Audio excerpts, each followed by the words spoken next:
Let's bring in our guest for this hour. Standing by, National Trial Attorney Michael Jaafar is with us now.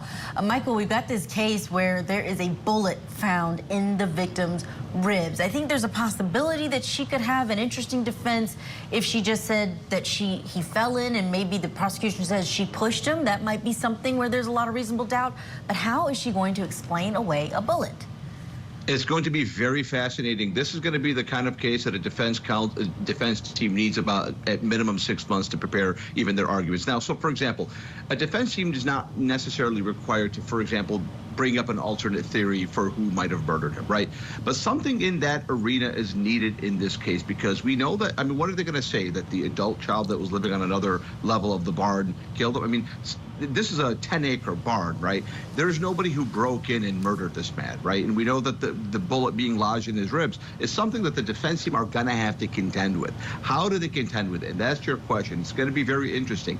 The opening statements in this case are going to be everything. I always say opening statements are the beginning and middle of a movie. People tell me, well, how is that the middle of the movie?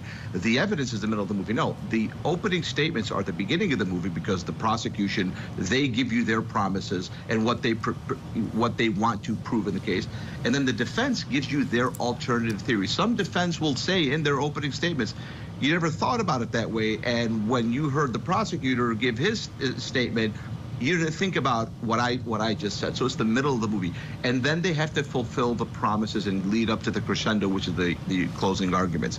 So how do they do it? It's going to be tough. We know that droplets of blood were found in the house, right? This is a 58-year-old man, that, you know, prominent attorney. He didn't throw himself in a burn pile. So their theory might be, well, he had a medical issue. How are you gonna prove that he had a medical issue if he had a bullet lodged in his rib and there was droplets of blood strewn about the house? And then she had that phone call where she said he was in the burn pile. This is the prosecution are going to be able to paint this woman as a villain.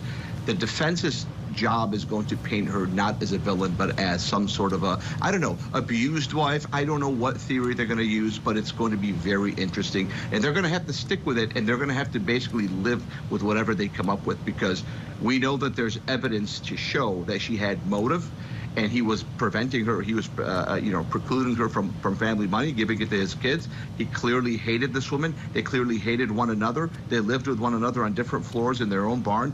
This has everything. This has the entire looming specter of two people married for convenience. They hate one another. And did she kill him because of how much she hated him and she wanted money? We don't. I mean, it has everything. She had an affair. I mean, this has everything in terms of motive to kill your husband. Let's see what happens.